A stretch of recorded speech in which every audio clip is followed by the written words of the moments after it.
Okay, friends, you are back right here. Hugh Neff with the Northern Whites, Jim Lanier's team coming into the finish right now.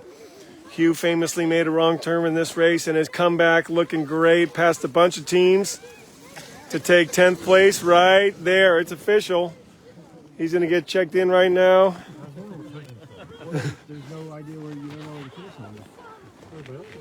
That's the outshoot. I thought I was going to go back to the outshoot. Okay, so he was right outside the area there. Here are the Northern Whites. Over the hill and... Yeah. Hi, guys. The Northern Whites get their name because the entire breed obviously is light. And only 3 male dogs on this team. That's your first great race, and it's a Buttercup. She's our fastest one. Oh, great. She's won. Okay, Buttercup's won, and she's... Look at you with the... There's the Buttercup. What a good girl.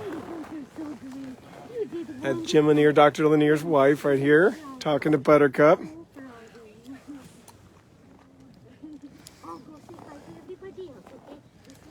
There you go, folks. Here at the finish of the 2022 Willow 300 10th place team, Hugh Neff. 300. Yeah, Jim Lanier's wife just said 350 miles because Hugh Neff famously took a wrong turn yesterday and did 50 extra miles. Some mushers would have quit, and he went ahead and just kept on the schedule and passed about 9 teams to come in 10th place. Only in this, from this checkpoint, he passed more teams to Roadhouse. So he passed a lot of teams. From the last place to the top 10, whatever he That's awesome. It's really great. So good attitude there by Hugh, staying with the run, getting them, not worried about the miles. You know, he did all his run rest. The dogs look great. And here he is checking them all out. And this will be his Iditarod team. So you want them to have a good experience.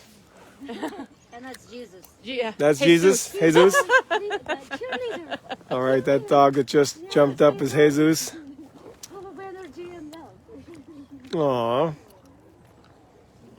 just gave him some food about 20 minutes ago. Just so you know. And I got him like them 3 coolers of food. Hugh just snacked them about 25 minutes ago. Yep, Hugh's back. This is... There you go. Let's zoom out a little bit there. And you get the leaders together with you. I know, I heard. Well, that's amazing. Led the whole time? When I got to their house about 6 months ago, they couldn't even get a harness on this dog. And still, I mean, that's the first time. He was saying that the right dog lead that we've been talking about. Without growling at me like, Or go away from me. lots of stories for Buttercup. Buttercup's the little hero here. One solo. Solo's the year. So, yep. Buttercup's this little girl here. Okay. Yeah. She's a beauty. So 2 of your Every dog in this team is a leader. 2 of your 3 females are right up in the front. You have 3. No. You have 3 boys in the team. Where are they hanging? Yeah. All this whole team's almost female here, right? Your tan did. Where's the? Thanks for your help, Dad. So we got Jesus who's in the blue harness. So blue harness. There's one of the boys right there. So there's only. Every harness is having John Lennon is Wow. right there. Wow. Only And the other dog is Mazzy Star. Mazzy Star. Compliments of Julie Johnson. Do you know Julie Johnson? Yes, I do. Saves dogs. Okay. So, folks, Yeah, Julie if you're Johnson. looking for a rescue husky, contact the August Julie Ahnen. Yep.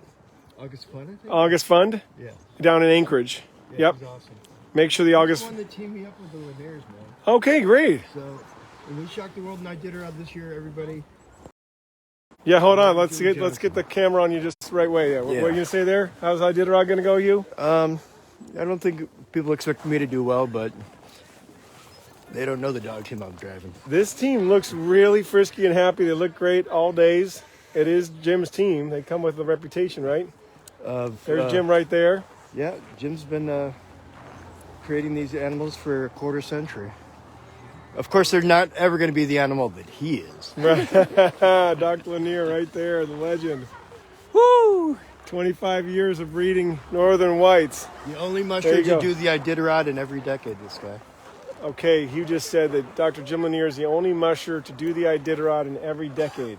Calendar decade. Calendar decade. Let me qualify that. Yeah, not the 30s. Calendar decade, yeah. Wow. Look at Jesus, man. He's just full of energy. That's great. I got to work on training up Kit Kat more to be a leader. So there you go. There's a little bit of up close and personal. Let's switch it back around, give you guys the special interviews. And look at that. Hi, guys. You guys are really good looking. People are wondering why these dogs are so crazy.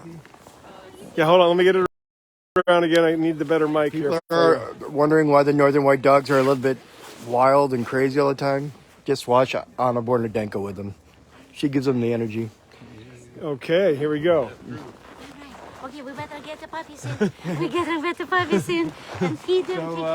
We're going to I'm, them around the truck or leave them on the line? truck is right there. And we're going to swing, you see, that's why I put it right here, so you don't hit that burn. Last yep. year, Becky Oh. did not flip that trail, I mean the sled, the whole sled, trail, oh my goodness, I'm tired. The whole race, but then Yep. she flipped it right here. Right At here. This is the finish hardest line. turn there is. Yep. Okay, so let's make sure we get the dogs safely. I'll follow them for you folks. You get a little more bonus time. Top 10 here. Hugh Neff, Sheep Creek Lodge, day 3 of the race. This is the finish line here. Team looking great.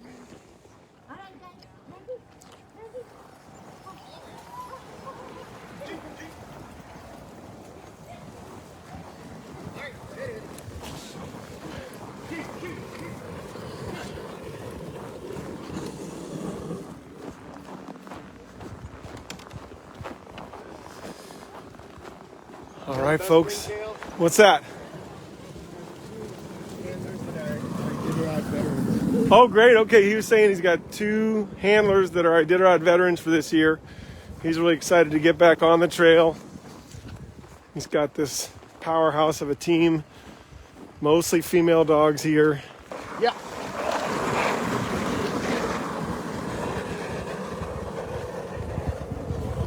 All right, I'm running up with him. Let's keep the bonus time going for you folks at home. Welcome to Sheep Creek Lodge, Alaska. This is the cabin alley back here where all the cabins are. Parks Highway's off to your left. Nic Petit, all these dogs would be going into the cabin. There's Hugh getting his hook in. And putting the sled down. And here we go. They are at the dog truck, folks.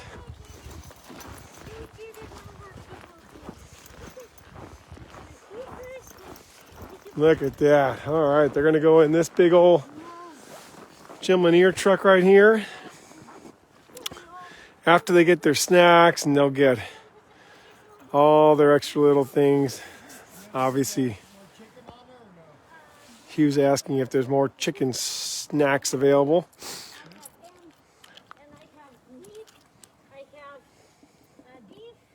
She has ham, meat, beef, everything. Oh, yeah.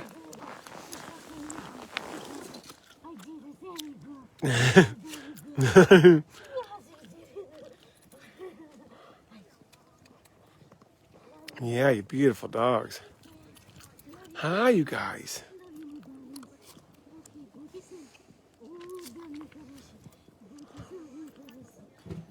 They are beautiful white dogs. My gosh.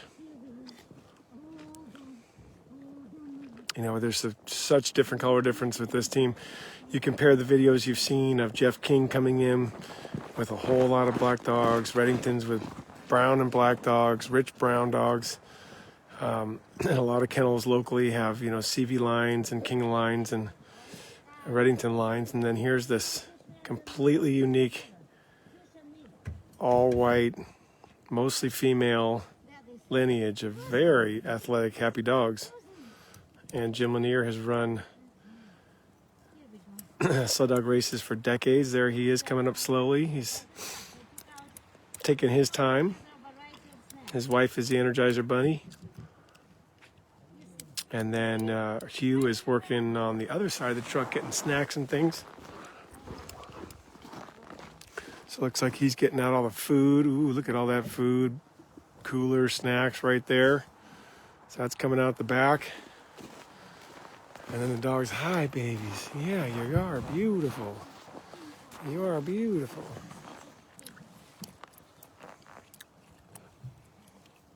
All the little booties got to come off, and then they'll get washed and reused if they're reusable. You can get between 40 to 100 or 200 miles out of a booty, depending on the surface, your dog's toenail length, that kind of thing.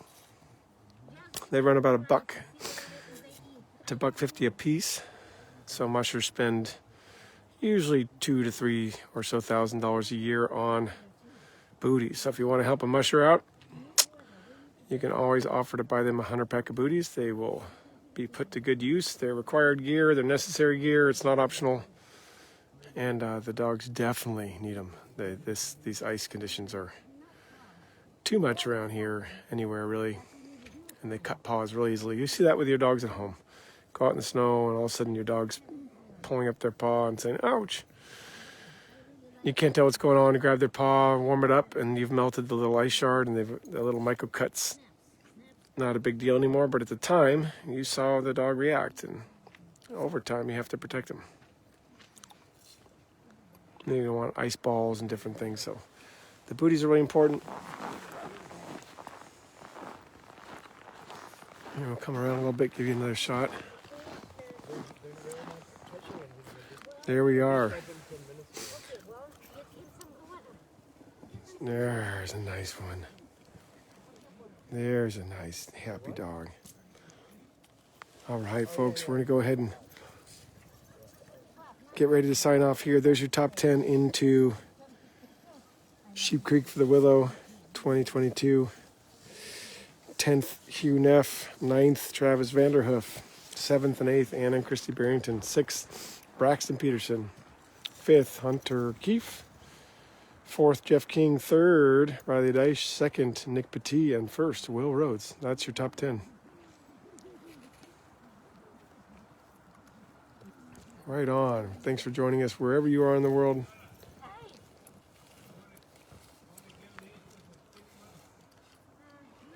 Dogs are getting their snacks right now. So, did he pass him at the end, or how did the finish go? Yeah, so I'll explain to Hugh. I'll turn the camera around and kind of... So the way I see it from the race flow, this mic's better for us. If we converse this way, it's better. The race flow shows Will definitely being in third. 30 or so miles out, or wherever the distance is out. Yep. I'm definitely passing. Rilye said he came by like an open class team. Yeah. 13, 14 miles an hour, galloping. Mackie dogs. And then Nick said something similar, just came by as a blur. So Nick was going about 9 miles an hour, and Will Rhodes was blasting the 13 plus. Yeah. That'll do it. He's probably using Brenda's voice. The one she uses on Will. That will do it. So if you want to know how the end of the race there, folks, Will Rhodes really pulled off some serious speed. And those speeds are fast, right? I mean, because a normal team that you're training up is going to be in that 9.5 to 10 mile range. Kind of, that's what they know, right? It's a fast trail, though. We were averaging 11 out there. Well, you were making a comeback, though. Yeah. What was he doing averaging? He I must didn't- have been the same. You think 10 so? or 11. Okay. Oh, yeah, dude. So, yep, that's how Will Rhodes came into first. He went fast. Any mushers out there that haven't done this race, I highly recommend it. I mean, you've seen it, dude. You're running around Denali, basically. How was that? I know you had such It was clear just views, mad. right? Beautiful views. No moose issues. You missed the moose. The teams this morning got the moose out at Forks. Oh, really? So Jeff got slowed down by 40 minutes. Well, none for me. I decided this race that I wanted to hang out with the back of the packers. You know, they're not into dog mushing as a business. They're doing it because they want to do the dream. Right. Until they probably end up having to do the business. Yep. But I always enjoy seeing kids doing this for the first time. Oh man, there are a lot of rookies. I've been telling people all week here. I'm glad. Then I wave to them as I go by. Gotta go. Right. As you fly by them. As long as they don't call me Mr. Neff, then I know I'm getting old. So Hugh did famously take the wrong turn, folks, that cost him about 4 hours of time a couple of days ago. And rather than throwing in a towel. It was 8 hours because I Was took it 8? a 4 hour break afterwards. Oh, okay. Yeah. All right, so 4 hours of running and then 4 hours of braking. Yeah, it was, I did ride training, is the way I'm saying it. Right. Just knew I wasn't going to be in the money, so it's basically a little horseshoe. You could I could have turned around and come back the way I got lost, but that would have been 20 miles either way. Yep. So I just kept on going and paid off because we were flying. I mean, it's pretty comical passing teams that you've already done 40 miles more than. A lot of people probably didn't get that, but No, I think folks know these Northern Whites, man, and you guys look great coming out everywhere. I tell you what, man, it's like I put up a post recently about how I don't even really care about what place or winning or anything because it's just fun to play with these guys every day. I get to stare at these beautiful animals every day, man, and they're mostly all girls too. And how are they different than dogs you've had in the past or lions you've had in the past? They're pretty bitchy. What's cool about this team is as we're coming up on a team, every team, the whole team just starts barking, and it's their habit. So they're magical, you know. They all have their moments, but I've got of the 12 finishers, pretty much like I was telling you, nearly every dog in this team's a leader. Wow. I always thought that 90% of Wow. dogs are leaders, but it's just how big a team it's going to be for. Yep. Look they're enjoying that more than the fish, actually. Yeah, they're getting. I'll show you what you was talking about here. Hold on, one more. What really perked up the dogs was Anna showing up. you know? So yeah. Mama shows up, and they feel that Russian Ukrainian energy, and they're drinking better, eating better. Probably not getting that much sleep because she's playing with them all the time. Yep. But, That's at the checkpoints. That's. I mean, I haven't slept in a few days, and you know how it is, man. You get pumped up, and you're like, you know, there's plenty of time to sleep when you're dead, like Lance always says. And Lance has checked in a few times on the race. I know that he donated $100 to whoever came in eighth. Berington girls. Yeah, it ended up being Kristy and Anna. Kristy actually got it, and the goal was to spend it all at the checkpoint. That's the food. Look at that. So the cool thing about these girls, dude, by the way, is the theme of this litter is sweets. So we got Kit Kat is the brown girl. We got Buttercup. Solo's a different litter. And then we have Kit Kat, Buttercup. I got a few more. Mezzy, Buttercup, Kit Kat, What's the sweet litter? Candy, Buttercup. Candy, Buttercup. Okay. Babe Ruth. Oh, right. Yeah, so That's a we good have- candy bar, too. Yes. Then the one Russian dog we have back there is the girl next to Jesus in the blue harness. And her name is Ushastik. Okay, Which I and always that's say wrong. right here, Ushastik. Right here. Ushastik means big ears. That's John Lennon.